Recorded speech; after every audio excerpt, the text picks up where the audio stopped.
அமரர் கல்கி எழுதிய பொன்னியின் செல்வன் சுருக்கப்பட்ட பதிப்பு. அத்தியாயம் 16. சுந்தர சோழர். பனை லட்சணை தாங்கிய மோதிரம் கதைகளில் வரும் மாய மோதிரத்தைப் போல அபாரமான மந்திர சக்தி வாய்ந்ததாக இருந்தது.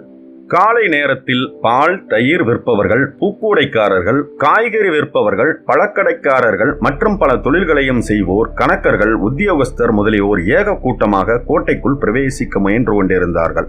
கோட்டை கதவின் சிறிய வாசலை திறந்து அவர்களை ஒவ்வொருவராக உள்ளே விடுவதிலேயே கோட்டை வாசற்காவலர்கள் தங்கள் படோடோப அதிகாரத்தை காண்பித்துக் கொண்டிருந்தார்கள். ஆனால் நம் இளம் வீரன் பனை லட்சணை பொறித்த மோதிரத்தை காட்டியதுதான் தாமதம். காவலர்கள் மிக்க மரியாதை காட்டி கோட்டை கதவுகளில் ஒன்றை திறந்து விட்டார்கள். வந்தியத்தேவனும் கோட்டைக்குள் பிரவேசித்தான். கோட்டைக்குள் எந்த பக்கம் நோக்கினாலும் மாட மாளிகைகளின் மீது மகர தோரணங்களும் கொடிகளும் தோன்றின. வேகத்துடன் வீசிய மேலை காற்றில் அவை யுத்தம் செய்து சடசட படபடவென்று சத்தம் செய்து கொண்டு பறந்தன. புலிக்கொடிகளும் பனைக்கொடிகளுமே அதிகமாக காணப்பட்டன. மற்ற எல்லா கொடிகளையும் தாழ்த்தி கொண்டு மேக மண்டலத்தை அளவலாவி கம்பீரமாக ஒரு பெரிய புலிக்கொடி பறந்தது. அதுவே சக்கரவர்த்தி தங்கும் அரண்மனையாக இருக்க வேண்டும் என்று வல்லவரையன் யூகித்துக் கொண்டு அக்கொடி பறந்த திக்கை நோக்கி தான் மேலே செய்ய வேண்டிய காரியத்தை பற்றி சிந்தித்துக் கொண்டு நடந்தான்.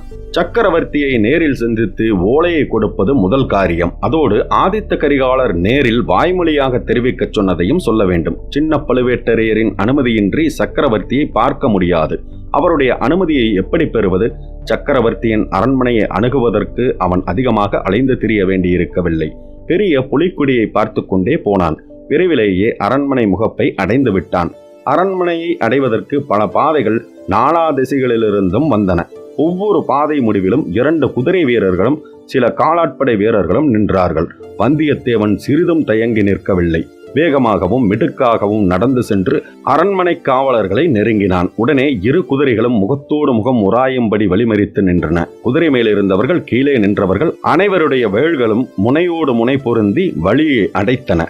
வந்தியத்தேவன் தன்னுடைய மந்திர மோதிரத்தை நீட்டினான். அவ்வளவுதான். அதை பார்த்தவுடனே அவ்வீரர்களின் முடுக்கும் பெருமிதமும் அடங்கின. ஒருவர் பின் ஒருவராக 3 பேர் மோதிரத்தை உற்று பார்த்தார்கள். சரி, வழிவிடுங்கள் என்று ஒருவன் சொன்னான். 2 வேல்கள் உடனே அகன்று நின்று வழிவிட்டன. வந்தியத்தேவன் மிடுக்குடன் நடந்து சென்றான். தனக்கு பின்னால் சிலர் கூட்டமாக வருவதை அறிந்து வந்தியத்தேவன் திரும்பி பார்த்தான். ஆம், 10-15 பேர் கும்பலாக வந்து காவலர்களுக்கு அருகில் நின்றார்கள். அவர்கள் உயர்ந்த பட்டு பீதாம்பரங்கள் தரித்திருந்தார்கள். முத்து மாலைகள், மகரகண்டிகள், காதில் குண்டலங்கள் அணிந்திருந்தார்கள். சிலர் நெற்றியில் திருநீரும் மற்றவர்கள் சந்தனம், குங்குமமும் ஜவ்வாது புட்டும் இட்டு இருந்தார்கள். ஆஹா, இவர்களை பார்த்தால் புலவர்களைப் போல அல்லவா இருக்கிறது? ஆம், புலவர்களின் கூட்டம்தான் என்று மறுகணமே தெரிந்துவிட்டது. காவலர்களில் ஒருவன் அவர்களுடைய தலைவனாக இருக்க வேண்டும். கவிராயர்கள் வந்திருக்கிறார்கள், வழிவிடுங்கள் என்று சொன்னதுடன் ஒரு வீரனை பார்த்து, சின்ன பழுவேட்டரையர் ஆஸ்தான மண்டபத்தில் இருக்கிறார், அவரிடம் கொண்டு போய்விடு என்றான். சற்று நின்று இந்த சம்பாசனைகளை கேட்டுக்கொண்டிருந்த வந்தியத்தேவன் பழம் நழுவி பாலில் விழுந்தது என்று எண்ணிக்கொண்டான். இந்த புலவர்களுடனே போனால் சின்ன பழுவேட்டரையர் இருக்கும் இடம் போய் சேரலாம். யாரையும் வழி விசாரிக்க வேண்டியதில்லை. இவ்வாறு எண்ணியபடியே புலவர் கூட்டத்துடன் கூட்டமாக அவனும் சேர்ந்து கொண்டு சென்றான். ஆஸ்தான மண்டபத்தில் புலவர்களுக்கு முன்னதாகவே வந்தியத்தேவன் பிரவேசித்தான். அங்கே ஓர் உயர்ந்த சிம்மாசனத்தில் கம்பீரமாக வீற்றிருப்பவர்தான் பழுவேட்டரையராக இருக்க வேண்டும் என்று யூகித்துக் கொண்டான். அவரை சுற்றிலும் பலர் கைகட்டி வாய் புதைந்து நின்றார்கள். அன்று வந்த ஓலைகள் பலவற்றை வைத்துக் கொண்டு ஒருவர் நின்றார். கணக்கர் கணக்கு சொல்வதற்காக காத்திருந்தார். காவல் படை தலைவர்கள் சின்ன பழுவேட்டரையருடன் அன்றைய கட்டளைகளை எதிர்பார்த்து நின்றார்கள். ஏவிய வேலைகளை செய்வதற்கு பணியாளர்கள் காத்திருந்தார்கள். சிம்மாசனத்திற்கு பின்னால் நின்று சில ஏவலாளர்கள் வெண்சாமரம் வீசிக் கொண்டிருந்தார்கள். மிடுக்கிலும் பெருமிதத்திலும் யாருக்கும் பின்வாங்காதவனாகிய வந்தியத்தேவன் கூட சிறிது அடக்க ஒடுக்கத்துடன் தான் சின்ன பழுவேட்டரையரை அணுகினான். பெரியவரை காட்டிலும் சின்னவர் வீர கம்பீரத்தில் இன்னும் ஒருபடி உயர்ந்தவராகவே காணப்பட்டார். நமது வீரனை பார்த்ததும் அவர் முகமலர்ச்சியுடன், யார் தம்பி நீ, எங்கிருந்து வருகிறாய் என்று கேட்டார். தளபதி, நான் காஞ்சிபுரத்திலிருந்து வந்தேன். இளவரசர் ஓலை கொடுத்து அனுப்பினார் என்று பணிவான குரலில் வந்தியத்தேவன் பதில் சொன்னான். காஞ்சிபுரம் என்றதும் சின்ன பழுவேட்டரையரின் முகம் கடுத்தது. என்ன சொன்னாய் என்று மீண்டும் கேட்டார். காஞ்சிபுரத்திலிருந்து இளவரசர் கொடுத்த ஓலையுடன் வந்தேன் என்றான் வந்தியத்தேவன். எங்கே, இப்படி கொடு என்று அலட்சியமாக கேட்டபோதிலும் அவருடைய குரலில் சிறிது பரபரப்பு தொனித்தது. அதை பொருட்படுத்தாமல் சின்ன பழுவேட்டரையர் ஓலையை வாங்கி ஆவலுடன் பார்த்தார்.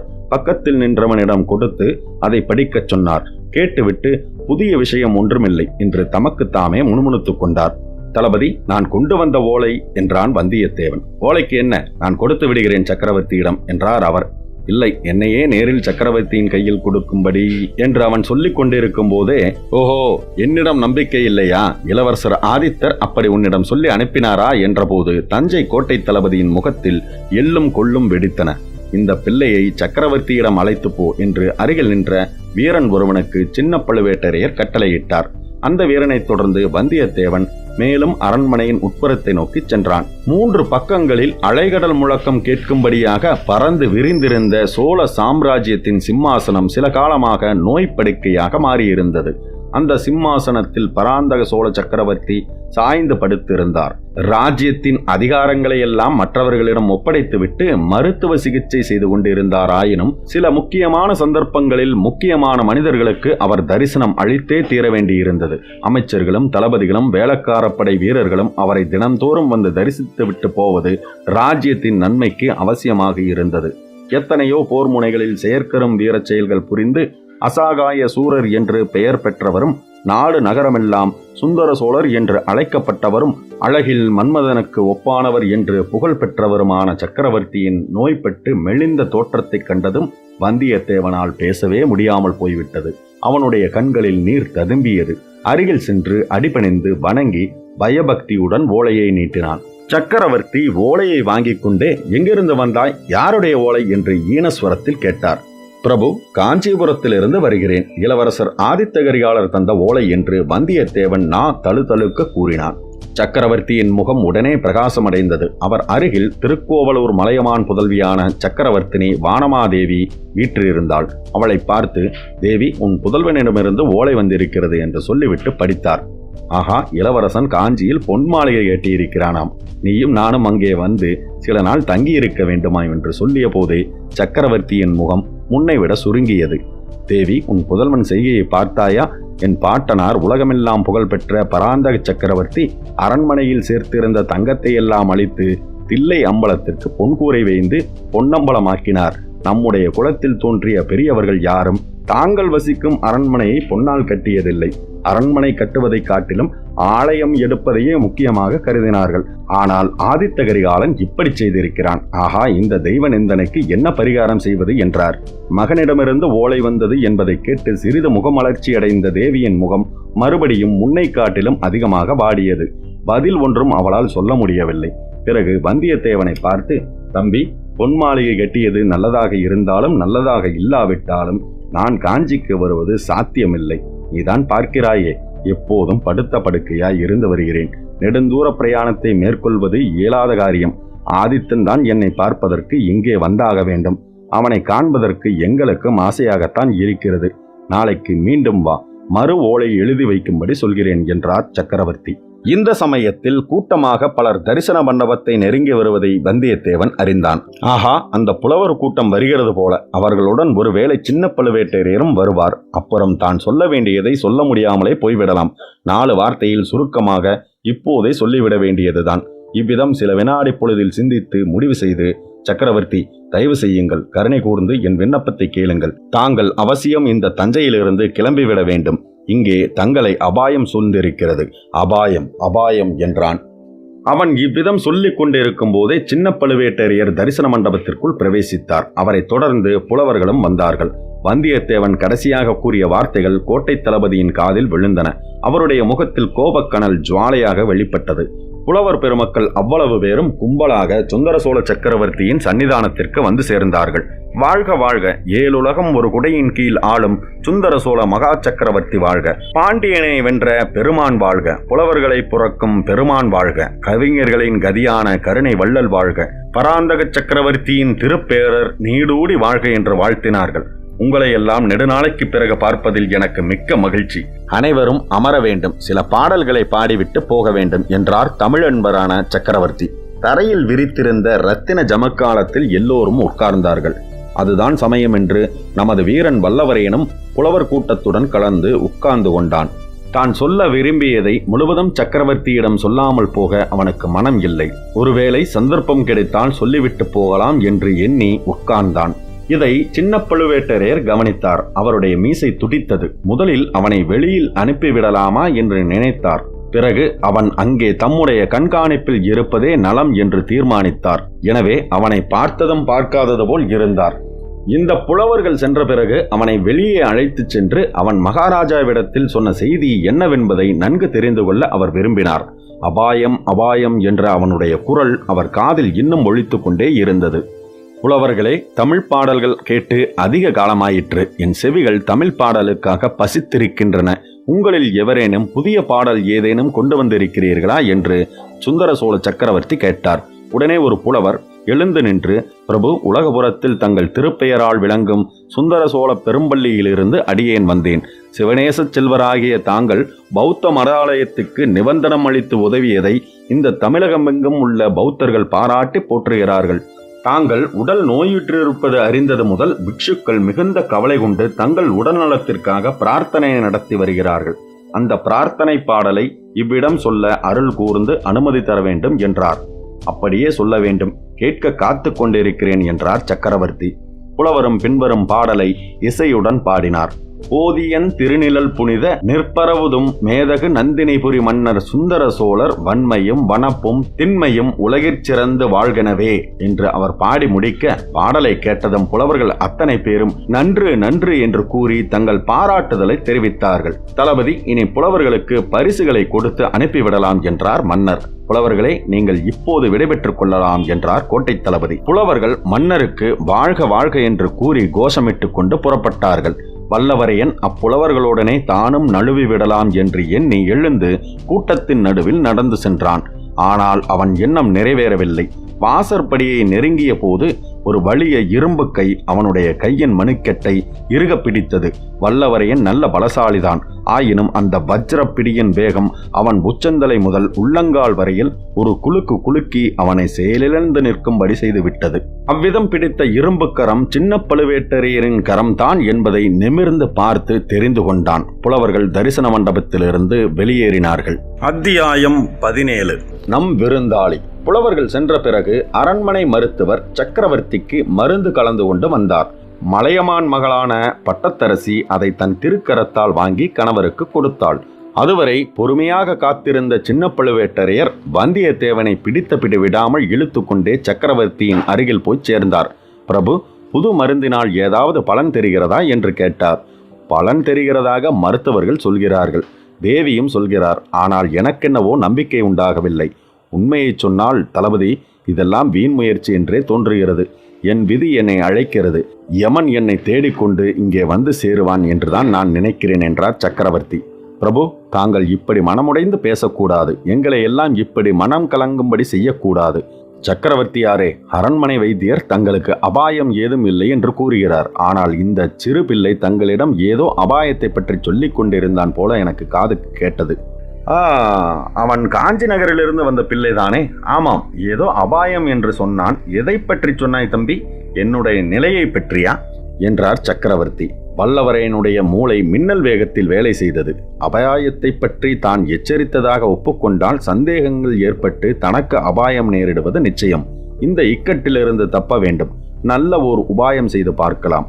இலக்கணத்தை துணையாக கொண்டு நெடிலை குறிலாக்கலாம் என்று அவன் யோசித்துக் கொண்டே பேசத் தொடங்கினான். சக்கரவர்த்தி பெருமானே, அபாயத்தை பற்றி சொல்வதற்கு நான் யார்? நம் வீரத்தளபதி சின்ன பழுவேட்டரையரும் அரண்மனை வைத்தியரும் சாவித்திரி அம்மனையொத்த மகாராணியும் இருக்கும்போது என்ன அபாயம் வந்துவிடும்? அபயம் அபயம் என்று தங்களிடம் நான் முறையிட்டுக் கொண்டேன். பழைய வானர் குலத்திற்கு நான் ஒரு அரியா சிறுவன்தான். இப்போது பிரதிநிதியாக மிஞ்சியிருக்கிறேன்.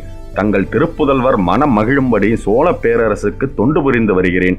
எங்கள் பழைய பூர்வீக ராஜ்யத்தில் ஒரு சிறு பகுதியையாவது அடியேனுக்கு திருப்பிக் கொடுக்க அருள் புரிய வேண்டும் அரசர்க்கரசே.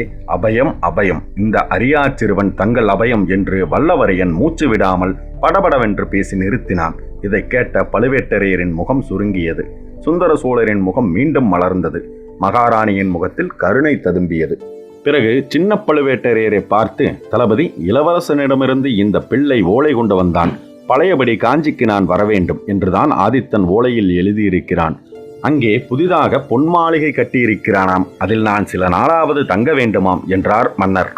தங்கள் சித்தம் எப்படியோ அப்படி செய்வது என்றார் கோட்டை தளபதி. ஆஹா, என்னுடைய சித்தம் எப்படியோ அப்படி நீ நடத்துவீர். ஆனால் என் கால்கள் மறுக்கின்றன. காஞ்சிக்கு பிரயாணம் செய்வது இயலாத காரியம். அரண்மனை பெண்டுகளைப் போல பல்லக்கில் ஏறி திரை போட்டுக்கொண்டு யாத்திரை செய்வதென்பதை நினைத்தாலே எனக்கு அருவருப்பாக இருக்கிறது. ஆதித்த கரிகாலனை இங்கே வந்துவிட்டு போகும்படிதான் மறு ஓலை எழுதி கொடுக்க வேண்டும் என்றார் சக்கரவர்த்தி. இளவரசர் இச்சமயம் காஞ்சியை விட்டு இங்கு வரலாமா? வடதிசையில் நம் பகைவர்கள் இன்னும் பலசாலிகளாக இருக்கிறார்களே என்றார் தளபதி. பார்த்திபேந்திரனும் மலையமானும் அங்கிருந்து பார்த்து கொள்வார்கள். இளவரசன் இச்சமயம் என் பக்கத்தில் இருக்க வேண்டும் என்று என் உள்ளத்தில் ஏதோ சொல்கிறது. அது மட்டுமல்ல, ஈழ நாட்டிற்கு சென்றிருக்கும் இளங்கோவையும் உடனே இங்கு வந்து சேரும்படி அழைப்பு அனுப்ப வேண்டும்.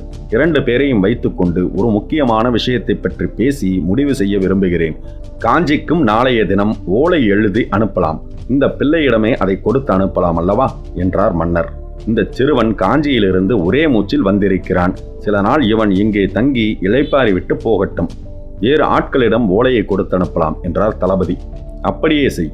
இளவரசன் வருகிற வரையில் கூட இவன் இங்கேயே இருக்கலாம் என்று சக்கரவர்த்தி சொல்லிக் கொண்டிருக்கும் சமயத்திலேயே மலையமான் மகள் எழுந்து நிற்கவே, சின்ன பழுவேட்டரையர், இன்று அதிக நேரம் தங்களுக்கு பேசும் சிரமம் கொடுத்து விட்டேன், மன்னிக்க வேண்டும். தேவி எச்சரிக்கை செய்யும் அளவிற்கு நீண்டுவிட்டது என்று சொன்னார் தளபதி. தளபதி, இந்த பிள்ளை நம் விருந்தாளி. இவனுக்கு வேண்டிய வசதிகள் செய்து கொடுங்கள். சக்கரவர்த்திக்கு மட்டும் உடம்பு நலமாக இருந்தால் இவனை நமது அரண்மனையிலேயே இருக்கச் சொல்லி இருக்கலாம் என்றாள் மலையமான் மகள். நான் கவனித்துக் கொள்கிறேன் தாயே, தங்களுக்கு அந்த கவலை வேண்டாம். நன்றாக கவனித்துக் கொள்கிறேன் என்றார் சின்ன பழுவேட்டரையர். அப்போது அவரை அறியாமலேயே அவருடைய ஒரு கை மீசையை தொட்டு முறுக்கியது.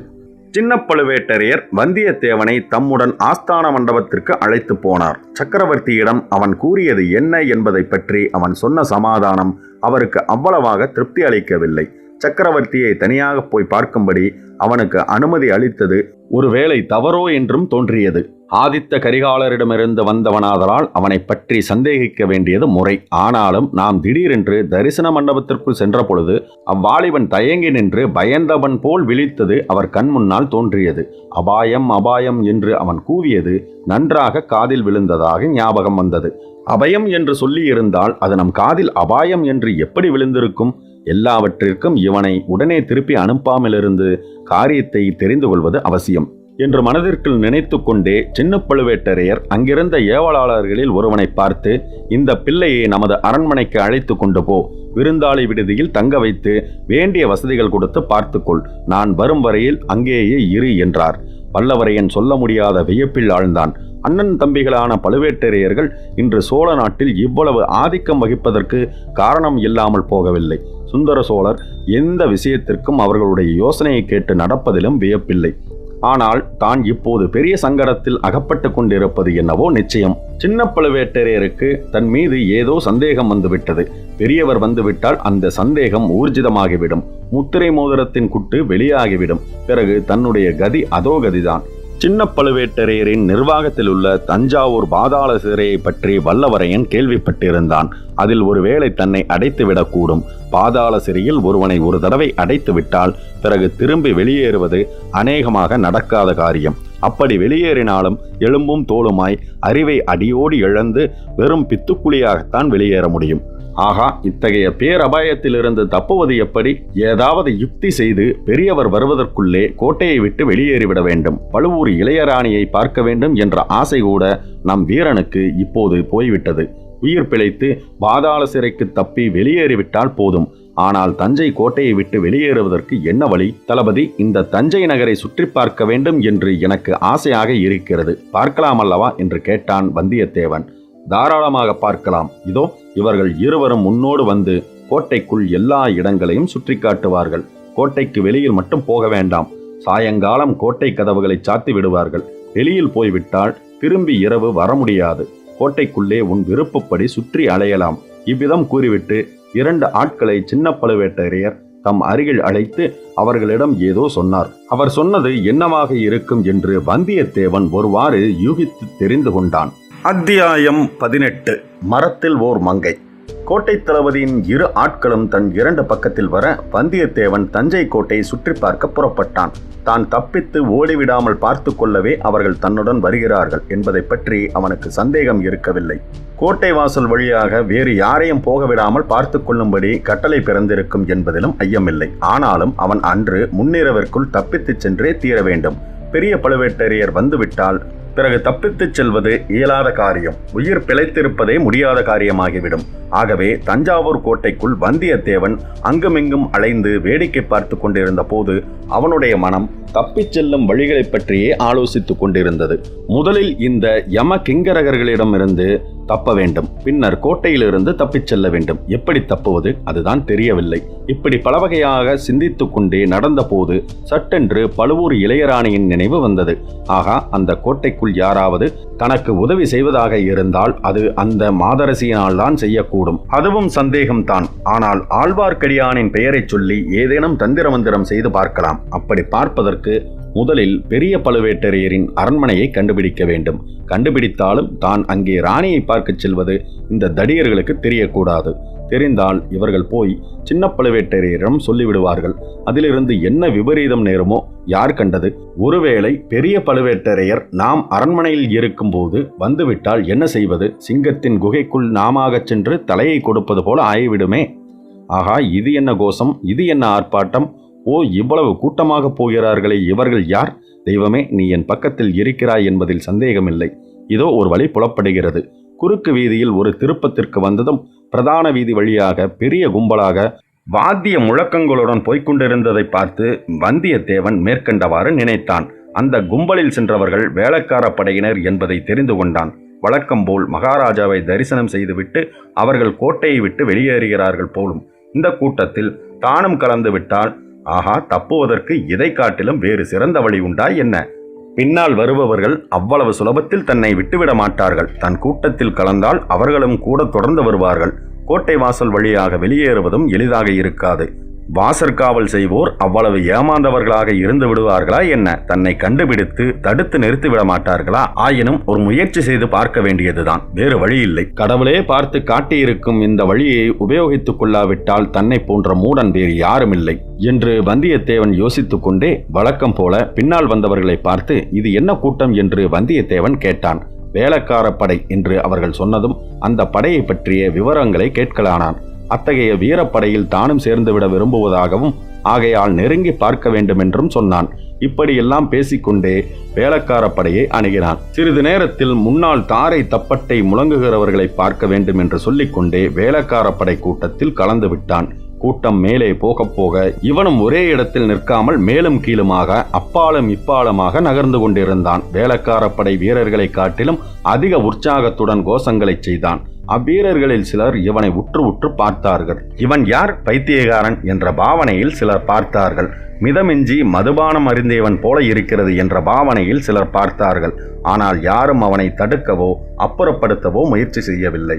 அவனுடன் வந்த சின்ன பழுவேட்டரையரின் ஆட்களோ வேளக்கார படைக்குள் நுழைய துணியவில்லை. எப்படியும் அவன் வெளியே வருவான், அப்போது மீண்டும் பற்றி கொள்ளலாம் என்ற நம்பிக்கையுடன் வேளக்கார படையின் ஓரமாக சற்று விலகியே அவர்கள் சென்று கொண்டிருந்தார்கள். அந்த சமயத்தில் வீதியின் எதிர்ப்புறமாக தயிர் கூடையுடன் வந்து கொண்டிருந்த ஒரு பெண் வேளக்கார படைக்கு ஒதுங்கி ஒரு சந்தில் நின்றாள். அந்த வீரர்களில் ஒருவன், அம்மா, தாகமாக இருக்கிறது, கொஞ்சம் தயிர் தருகிறாயா என்று கேட்டான். அந்த பெண் துடுக்காக, தயிர் இல்லை, கன்னத்தில் 2 அறை வேண்டுமானால் தருகிறேன் என்றாள்.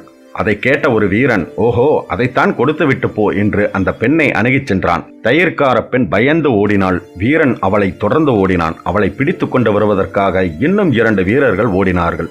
ஓடியவர்கள் அனைவரும் ஆளாளிற்கு ஒவ்வொரு விதமான கூச்சல் போட்டுக்கொண்டு ஓடியபடியால் விஷயம் என்னவென்பது யாருக்கும் தெரியவில்லை. ஏதோ தமாஷ் என்று மட்டும் எல்லோரும் எண்ணிக்கொண்டார்கள்.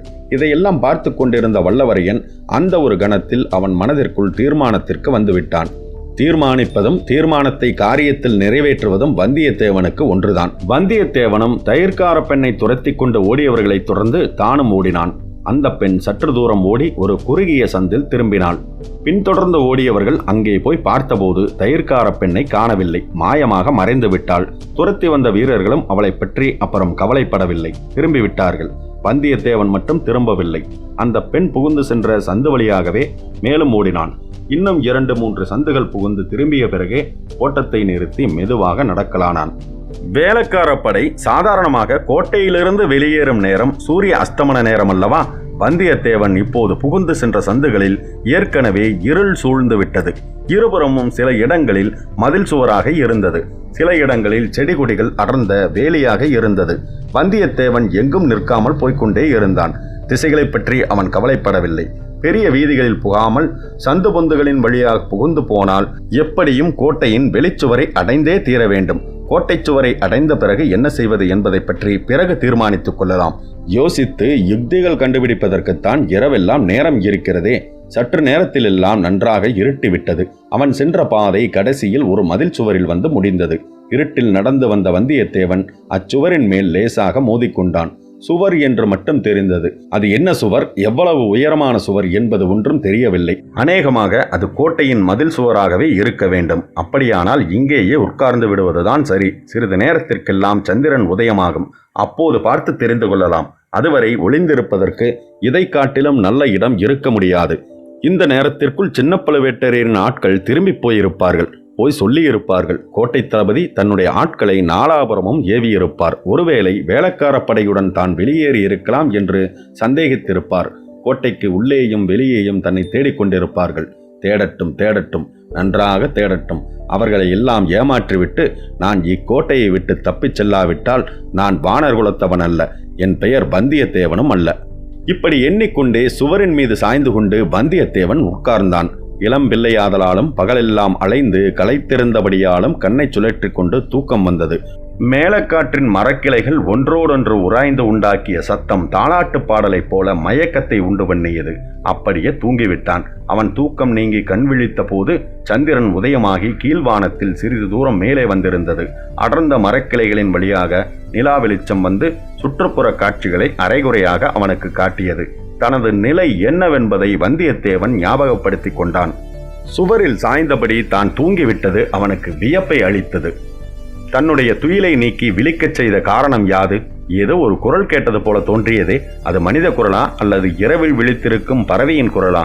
குரல் கேட்டது உண்மைதானா என்று நினைத்து கொண்டே வந்தியத்தேவன் அண்ணாந்து பார்த்தான். அரைகுறையான நிலா வெளிச்சத்தில் செங்குத்தான சுவர் தெரிந்தது. இது கோட்டை சுவராக இருக்க முடியாது. கோட்டை சுவர் இன்னும் உயரமாக இருக்கும். ஒருவேளை வெளிக்கோட்டை சுவருக்குள்ளே இன்னொரு சிறிய கோட்டை சுவராக இருக்குமோ, அல்லது பெரியதொரு அரண்மனை தோட்டத்தின் மதில் சுவரோ? அண்ணாந்து பார்த்து கொண்டே வந்தியத்தேவன் எழுந்தான். ஒரு கணம் அவனுடைய இருதய துடிப்பு நின்று போனது. பீதி உண்டாகியது. அதோ அந்த மதில் சுவருக்கு மேலேயுள்ள மரக்கிளையில் இருப்பது என்ன என்று அவன் நினைத்து கொண்டிருக்கும் போதே, என்ன ஐயா, சுவரில் சாய்ந்தபடி தூங்கிவிட்டாயா? எத்தனை தடவை கூப்பிடுறது என்று ஒரு குரல் கேட்டது. மரக்கிளையின் மீது உட்கார்ந்திருப்பவள் ஒரு பெண்மணிதான். இது என்ன கனவா அல்லது உண்மையில் நடப்பதா? மீண்டும் அப்பெண்ணின் குரல். அழகுதான், இன்னும் தூக்கம் கலையவில்லை போல இருக்கிறதே. இதோ ஏனையை வைக்கிறேன், ஜாக்கிரதையாக ஏறிவான், கீழே விழுந்து தொலைக்காதே என்றது.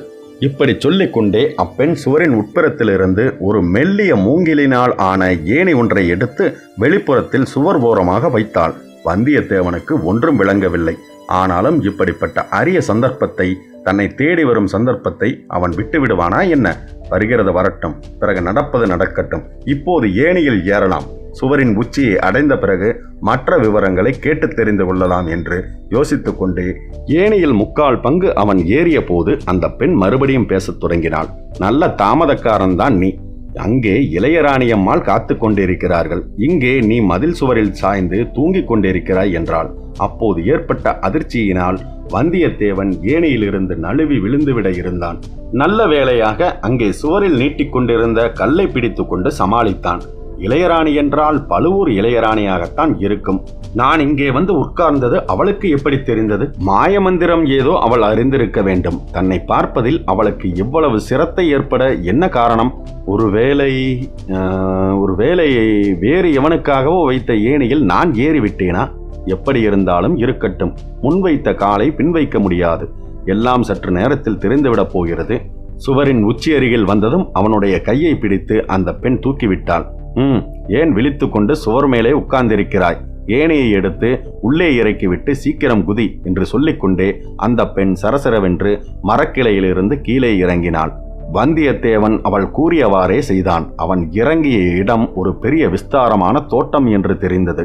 சற்று தூரத்தில் ஒரு பெரிய அரண்மனையின் மாடகூட கோபுரங்களும் சிகரங்களும் மங்கிய நிலா வெளிச்சத்தில் சொப்பன உலகமாக காட்சியளித்தன. அது யாருடைய அரண்மனை என்று கேட்பதற்காக வந்தியத்தேவன் தொண்டையை கனைத்து கொண்டான். உடனே அந்த பெண் என்று சொல்லி உதட்டில் விரலை வைத்து எச்சரித்துவிட்டு முன்னால் நடந்தாள். வந்தியத்தேவன் அவளை தொடர்ந்து சென்றான். அத்தியாயம் 19. லதா மண்டபம். அடர்ந்த மாந்தோப்புக்கிடையே சென்ற ஒற்றையடி பாதையின் வழியாக அம்மங்கை விடுவிடுவென்று நடந்து செல்ல வந்தியத்தேவனும் விரைவாக தொடர்ந்து சென்றான். மரம் செடிகளின் மீது மோதிக்கொள்ளாமல் அந்த இருளில் நடந்து செல்வது கஷ்டமாகத்தான் இருந்தது. ஒரு சமயம் இவன் மரத்தில் மோதிக்கொள்ள பார்த்து தயங்கி நின்றபோது அந்த மங்கை திரும்பி பார்த்து, ஏன் நிற்கிறாய்? வழி மறந்து விட்டதா? நீதான் இருட்டிலே கண் தெரிகிற மனிதனாயிட்டே என்றாள். அதற்கு பதிலாக வந்தியத்தேவன் உதட்டில் விரலை வைத்து முன்னால் அவள் சொன்னது போல உஷ் என்றாள். அதே நேரத்தில் மதில் சுவருக்கு வெளியே ஏதோ சத்தம் கேட்டது. மனித நடமாட்டம் போல தொனித்தது. பிறகு இருவரும் மறுபடியும் நடந்தார்கள். அந்த சமயத்தில் காற்றின் அசைவில் மரக்கிளைகள் விலகி நிலா கதிர் ஒன்று வந்தியத்தேவனுடைய முகத்தில் விழுந்தது. அந்த பெண் சற்று வியப்புடனும் திகைப்புடனும் அவனை பார்த்தாள். என்ன பார்க்கிறாய் என்று கேட்டான். நீதானா என்று பார்த்தேன் என்றாள் அவள். நான் இல்லாவிட்டால் வேறு யாராக இருப்பேன்? போன தடவை நீ வந்தபோது பெரிய மீசை வைத்திருந்தாயே. நல்ல கேள்வி கேட்கிறாய். என்னை போல சுவர் ஏறி குதித்து வருகிறவன் அடிக்கடி வேஷத்தை மாற்றிக்கொள்ளாவிட்டால் எப்படி? முன்னைக்கு இப்போது இளமையாக தோன்றுகிறாயே. உற்சாகம் இருக்கும்போது இளமை தானே வருகிறது. அப்படி உனக்கு என்ன உற்சாகம் வந்தது? உங்கள் மகாராணி தயவு இருக்கும்போது உற்சாகத்துக்கு என்ன குறைவு? பரிகாசம் செய்ய வேண்டாம். இன்றைக்கு எங்கள் எஜமானி இளையராணிதான். ஒரு நாள் நிச்சயமாக மகாராணி ஆவார்கள். அதைத்தான் நானும் சொல்கிறேன். இது மட்டுமா சொல்வாய்? உன்னுடைய மந்திர சக்தியினால் தான் மகாராணி ஆனார்கள் என்று கூட சொல்வாய். பாதி ராஜ்யத்தை கொடு என்று கேட்டாலும் கேட்பாய். வந்தியத்தேவன் அறிய விரும்பியதை ஒருவாறு அறிந்து கொண்டான். பிறகு அவன் ஒன்றும் பேசவில்லை. தீவிரமாக யோசித்து கொண்டே நடந்தான். தான் சந்திக்கப் போவது யாரை? பழுவூர் இளையராணியாக இருக்கலாம், அல்லது மதுராந்தகத்தேவரை மணந்து கொண்ட சின்ன பழுவேட்டரையரின் மகளாகவும் இருக்கலாம். தன்னை மந்திரவாதி என்று எண்ணி இந்த பெண் அழைத்து கொண்டு போகிறாள். போய் அந்த இளையராணி யாராக இருந்தாலும் அவளை சந்திக்கும் போது எப்படி நடந்து கொள்வது? நெஞ்சே, தைரியத்தை கைவிடாதே. தைரியம் உள்ளவரையில் ஜெயமும் உண்டு. சமயத்தில் ஏதேனும் யுக்தி தோன்றாமல் போகாது என்று வந்தியத்தேவன் மனதிற்குள் நினைத்து கொண்டான். ஒரு பெரிய மாளிகையை அவர்கள் நெருங்கிச் சென்றார்கள். ஆனால் மாளிகையின் முன்வாசலை நோக்கி செல்லவில்லை. பின்புற வாசலையும் நெருங்கவில்லை. மாளிகையின் ஒரு பக்கத்தில் தோட்டத்திற்குள் நீட்டிவிட்டிருந்த சிருங்கார லதா மண்டபத்தை நோக்கி நெருங்கினார்கள். இன்னும் அருகில் நெருங்கிய போது அந்த லதா மண்டபம் 2 பெரிய பிரம்மாண்டமான மாளிகைகளை ஒன்று சேர்க்கும் பாதையைப் போல அமைந்திருப்பது தெரிந்தது. அப்படி சேர்க்கப்பட்ட இரு கட்டிடங்களும் ஒரு விதத்தில் மாறுபட்டிருந்தன. வலதுபுறத்து மாளிகை அதன் உள்ளே சுடர்விட்டு எரிந்த பல தீபங்களினால் ஜொலித்து கொண்டிருந்தது. உள்ளிருந்து பலவிதமான கலகலப்பான தொனிகள் வந்து கொண்டிருந்தன. இடதுபுறத்து கட்டடத்திலோ ஒரு சின்னஞ்சிறு தீபம் கூட எரியவில்லை. நிலா வெளிச்சத்தின் அதன் வெளிச்சுவர்கள் நெடிதுயர்ந்து தெரிந்தன. ஆனால் அந்த மாளிகையின் உள்ளே நிசப்தமும் இருளும் குடிகொண்டிருந்தன. வந்தியத்தேவனை அழைத்து கொண்டு வந்த பெண் லதா மண்டபத்தை அணுகியதும் அவனை பார்த்து சமிக்ஞையினாலேயே அங்கேயே நிற்கும்படி சொன்னாள். அவனும் அப்படியே நின்றான். அவ்விதம் நின்றபோதுதான் அந்த இடத்தில் நிறைந்திருந்த மலர்களின் நறுமணத்தை அவன் உணர்ந்தான். அப்பப்பா, என்ன வாசம்! மூக்கில் நெடி போல ஏறி தலையை கிறுகிறுக்கச் செய்கிறதே. அந்த பெண் லதா மண்டபத்திற்குள் நுழைந்ததும் அவளுடைய குரலும் இன்னொரு இனிய பெண் குரலும் கேட்டன. உடனே வரச் சொல், என்னை கேட்பானேன்? நான் தான் இத்தனை நேரமாக காத்திருக்கிறேன் என்று தெரியுமே என்ற சொற்கள் அவனுக்கு மயக்கத்தை உண்டாக்கின. அந்த குரல் பழுவூர் இளையராணியின் குரல்தான் என்பதில் சந்தேகமில்லை.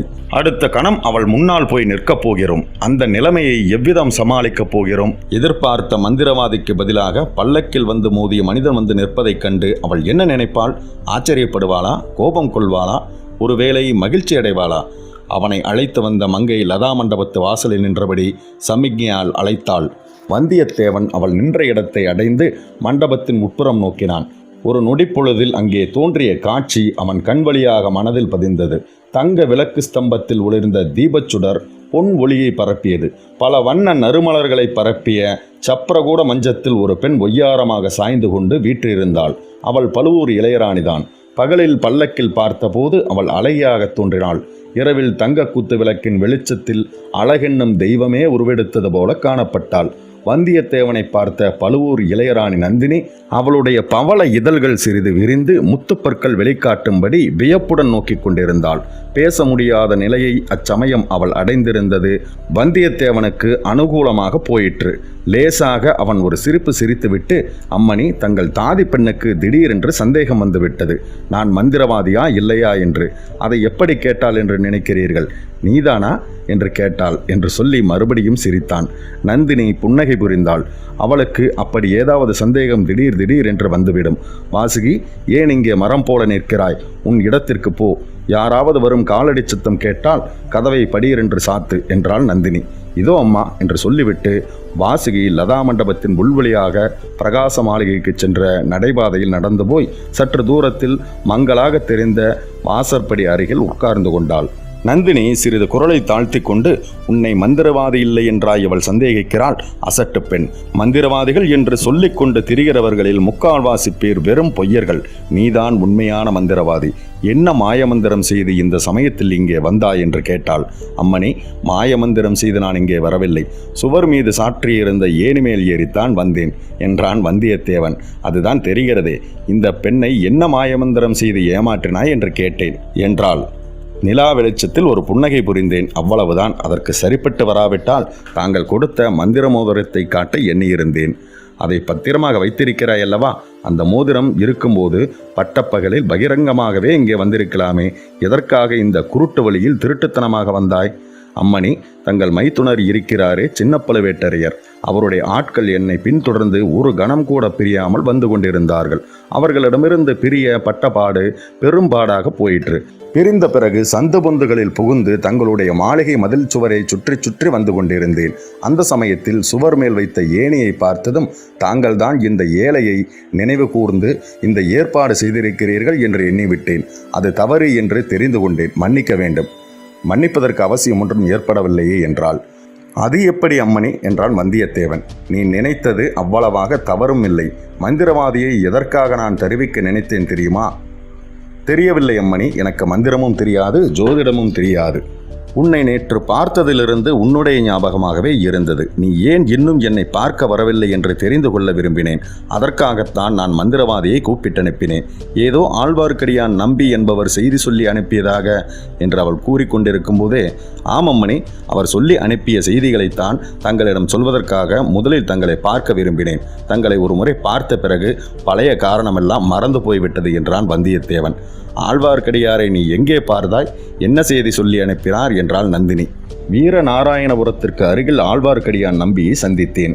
அவர் தம் கைத்தடியின் சக்தியை கொண்டு விஷ்ணுதான் பெரிய தெய்வம் என்று மெய்ப்பிக்க முயன்றார். அந்த சமயத்தில் பெரிய பழுவேட்டரையரின் பரிவாரங்கள் வந்தன. அவரை தொடர்ந்து தங்கள் பல்லக்கும் வந்தது. அங்கே என்ன ரகலை என்று பார்ப்பதற்காகவோ என்னவோ தங்களுடைய ஒரு பொற்கரம் பல்லக்கின் திரையை விலக்கியது. அப்போதுதான் தாங்கள் என்று தெரிந்து கொண்டு ஆழ்வார்க்கடியார் தங்களுக்கு ஒரு செய்தி அனுப்ப விரும்பினார். நானும் அன்றிரவு கடம்பூர் சம்புவரையர் மாளிகையில் தங்கியிருந்தபடியால் என்னிடம் செய்தி சொல்லி அனுப்பினார். ஆனால் கடம்பூரில் தங்களை நான் பார்க்க முடியவில்லை. தஞ்சாவூர் கோட்டைக்கருகில் சாலையில் தான் சந்திக்க முடிந்தது. இவ்விதம் வந்தியத்தேவன் சொல்லி வந்தபோது நந்தினி மேலே அண்ணாந்து பார்த்து கொண்டிருந்தாள். ஆகையால் அவளுடைய முகபாவத்திலிருந்து வந்தியத்தேவனால் ஒன்றும் கண்டுபிடிக்க முடியவில்லை. அத்தியாயம் 20. மந்திரவாதி. தூரத்தில் பேரிகைகளின் பெருமுழக்கம் கேட்டது. எக்காலங்கள் சப்தித்தன. மனிதர்களின் குரல்கள் ஜெயகோஷம் செய்தன. கோட்டை கதவுகள் திறந்து மூடிக்கொள்ளும் சத்தமும் யானைகள் குதிரைகளின் காலடி சத்தமும் எழுந்தன. நந்தினியின் கவனத்தை அந்த சத்தங்கள் கவர்ந்தன என்பதை வந்தியத்தேவன் அறிந்து கொண்டான். பிறகு வந்தியத்தேவனை பார்த்து, தனாதிகாரி கோட்டைக்குள் பிரவேசிக்கிறார். சக்கரவர்த்தியின் க்ஷேமத்தை விசாரித்துவிட்டு கோட்டை தளபதியை பார்த்து பேசிவிட்டு இங்கே வருவார். அவர் வருவதற்குள் நீ போய்விட வேண்டும். ஆழ்வார்க்கடியார் கூறிய செய்தி என்ன என்று வினவினாள். அம்மணி, அந்த வீர வைஷ்ணவ சிகாமணி தங்களை அவருடைய சகோதரி என்று சொல்லிக் கொண்டார். அது உண்மைதானா என்று வல்லவரையன் கேட்டான். அதை பற்றி நீ ஏன் சந்தேகப்படுகிறாய் என்றாள் நந்தினி. பச்சை கிளியும் கடுவன் குரங்கும் ஒரு தாயின் குழந்தைகள் என்றால் எளிதில் நம்ப முடியுமா என்றான் வந்தியத்தேவன். நந்தினி சிரித்துவிட்டு, ஒரு விதத்தில் அவர் சொன்னது உண்மைதான். நாங்கள் ஒரே வீட்டில் ஒரே குடும்பத்தில் வளர்ந்தோம். உடன் பிறந்த தங்கையைப் போலவே என்னிடம் பிரியம் வைத்திருந்தார். பாவம், அவருக்கு பெரும் ஏமாற்றம் அளித்து விட்டேன். அப்படியானால் சரி, ஆழ்வார்க்கடியார் தங்களுக்கு சொல்லி அனுப்பிய செய்தி கிருஷ்ண பகவான் தங்களுக்காக காத்து கொண்டிருக்கிறார் என்பதுதான். தாங்கள் கண்ணனை மணந்து கொள்ளும் கல்யாண காட்சியை பார்க்க வீர வைஷ்ணவ பக்த கோடிகளும் காத்து கொண்டிருக்கிறார்களாம் என்றான் வந்தியத்தேவன். நந்தினி ஒரு பெருமூச்சு விட்டாள். ஆஹா, இன்னும் அவருக்கு அந்த சபலம் நீங்கவில்லை போல இருக்கிறது. நீ அவரை பார்த்தால் எனக்காக இதை சொல்லிவிடு. என்னை அடியோடு மறந்துவிடச் சொல். ஆண்டாளைப் போல் பரம பக்தையாக கொஞ்சமும் தகுதியற்றவள் நான் என்று சொல் என்று சொன்ன நந்தினி, ஐயா, உம்முடைய பெயர் என்னவென்று இன்னமும் சொல்லவில்லையே என்றும் கேட்டாள். என் சொந்த பெயர் வந்தியத்தேவன், பட்டப்பெயர் வல்லவரையன். ஆழ்வார்க்கடியாரை பார்த்து தங்களுடைய பதில் என்னவென்று நான் சொல்ல வேண்டும். அவருக்கு நான் என்ன சொல்லட்டும் என்று கேட்டான். அவருக்கு நந்தினி என்று ஒரு சகோதரி இருந்தாள் என்பதை அடியோடு மறந்துவிடும்படி சொல் என்றாள் நந்தினி. இத்தனை நேரமும் ஒய்யாரமாக படுக்கையில் சாய்ந்து படுத்திருந்த நந்தினி திடீரென்று எழுந்து நிமிர்ந்து உட்கார்ந்தாள். ஐயா, நான் ஒன்று சொல்கிறேன், அதை ஒப்புக்கொள்வீரா என்று கேட்டாள். சொல்லுங்கள் அம்மணி என்றான் வந்தியத்தேவன். நீங்களும் நானும் ஓர் உடன்படிக்கை செய்து கொள்ளலாம். நீங்கள் எனக்கு உதவி செய்ய வேண்டியது, நான் உமக்கு உதவி செய்ய வேண்டியது. என்ன சொல்கிறீர் என்று கேட்டாள் நந்தினி. அம்மணி, தாங்கள் சோழ மகா சாம்ராஜ்யத்தில் சர்வசக்தி வாய்ந்த தனாதிகாரியின் ராணி. நினைத்ததை நினைத்தபடி சாதிக்கக்கூடிய சக்தி வாய்ந்தவர். நானோ ஒருவித செல்வாக்கும் இல்லாதவன். தங்களுக்கு நான் என்ன விதத்தில் உதவி செய்ய முடியும் என்றான் வந்தியத்தேவன்.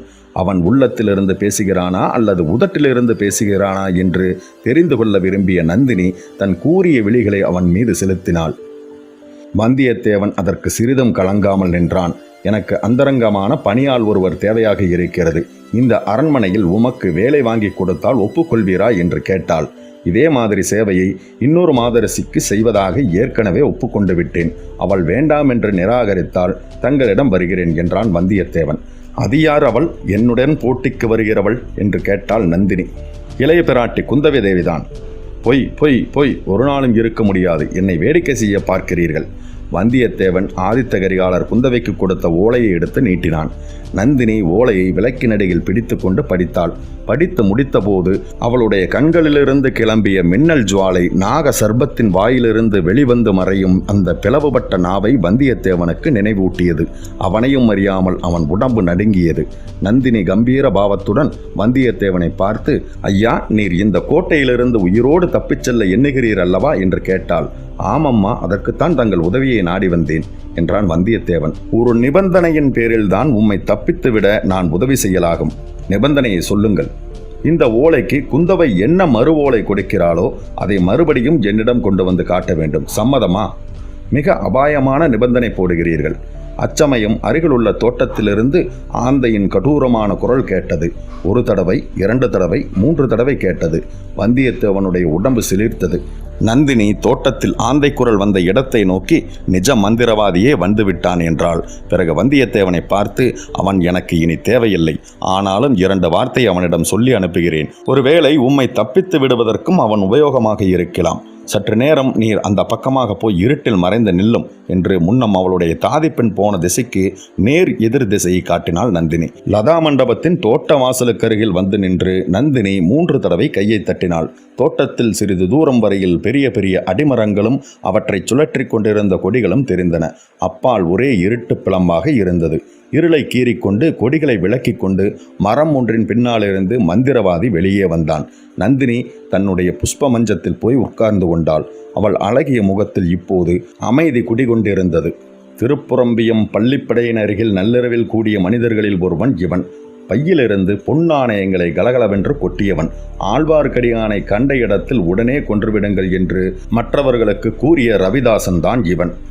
நான் இன்று வரப்போவதாக முன்னமே சொல்லி அனுப்பியிருந்தும் வழக்கமான இடத்திற்கு உன் தாதி பெண்ணை ஏன் அனுப்பி வைக்கவில்லை என்று கேட்டான் ரவிதாசன். அனுப்பி வைத்துத்தான் இருந்தேன். உனக்கு வைத்திருந்த ஏணியில் இன்னொருவன் ஏறி வந்து விட்டான். அந்த மூட பெண் அவனை நீதான் என்று எண்ணி அழைத்து கொண்டு வந்துவிட்டாள். இன்னும் ஒரு கணத்தில் என் உயிருக்கு ஆபத்து வருவதாயிருந்தது. அந்த வாலிபனை தேடி வந்த கோட்டை காவலர் என்னை பிடித்து கொள்ள இருந்தார்கள். இந்த அரண்மனைக்கு பக்கத்து காட்டில் உள்ள குளத்தில் மூச்சு திணறும் வரையில் மூழ்கியிருந்து அவர்கள் போன பிறகு தப்பித்து வந்தேன். சொட்ட சொட்ட நனைந்து வந்தேன் என்றான் ரவிதாசன். வந்த காரியம் என்னவென்று நீ இன்னும் தெரிவிக்கவில்லையே. இது நந்தினி. காஞ்சிக்கும் இலங்கைக்கும் ஆட்கள் போக ஏற்பாடாகிவிட்டது. இலங்கைக்கு போகிறவர்கள் பாடு ரொம்பவும் கஷ்டம். அங்கு வெகு சாமர்த்தியமாக நடந்து கொள்ள வேண்டும்.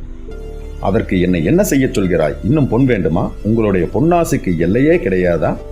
பொன் எங்களுடைய சொந்த உபயோகத்திற்கு அல்ல, எடுத்த காரியத்தை முடிப்பதற்குத்தான். பின் எதற்காக உன்னை இங்கு விட்டு வைத்திருக்கிறோம்? இலங்கைக்கு போகிறவர்களுக்கு சோழ நாட்டு பொன்னாணயத்தினால் பயன் இல்லை. இலங்கை பொன் இருந்தால் நல்லது என்றான் ரவிதாசன். இதை சொல்வதற்குத்தான் இத்தனை நேரம். நீ கேட்பதற்கு முன்பே நான் எடுத்து வைத்திருக்கிறேன் என்று நந்தினி கூற தான் இருந்த மஞ்சத்தின் அடியில் குனிந்தாள். ஒரு பையை எடுத்து ரவிதாசன் கையில் தந்தாள். இது நிறைய இலங்கை பொற்காசி இருக்கிறது, எடுத்துக்கொண்டு போ, அவர் வரும் நேரமாகிவிட்டது என்றாள். ரவிதாசன் பையை வாங்கி கொண்டு புறப்பட்ட போது, கொஞ்சம் பொறு, அந்த வாலிபனை கோட்டைக்கு வெளியில் கொண்டு போய் விட்டுவிடு, அப்புறம் அவன் வேறு பாதையில் போகட்டும், சுரங்க வழியை அவனுக்கு காட்டிக் கொடுக்க எனக்கு விருப்பமில்லை என்று சொல்லிவிட்டு எழுந்து நின்று இருண்ட மாளிகை பக்கம் பார்த்தாள். அங்கே ஒன்றும் தெரியவில்லை. விரல்களினால் சமிக்ஞை செய்தாள். லேசாக கையை தட்டினாள். ஒன்றிலும் பயன் இல்லை. அவளும் ரவிதாசனும் லதா மண்டப பாதை வழியாக சிறிது தூரம் சென்றார்கள். அந்த பிரம்மாண்டமான இருள் மாளிகையில் அங்கிருந்து பிரவேசிக்கும் வாசலை நெருங்கினார்கள். ஆனால் வந்தியத்தேவனை காணவில்லை. சுற்றும் முற்றும் நாலாபுரத்திலும் அவனை காணவில்லை. மேலும் நடந்த நிகழ்வுகளை அடுத்த பதிவில் காணலாம். பொன்னியின் செல்வன் கதையின் மூலமாக தொடர்ந்து பயணிப்போம். நீங்களும் நானும் வந்தியத்தேவனுடன். அன்புடன் உங்கள் கார்த்திகேயன்.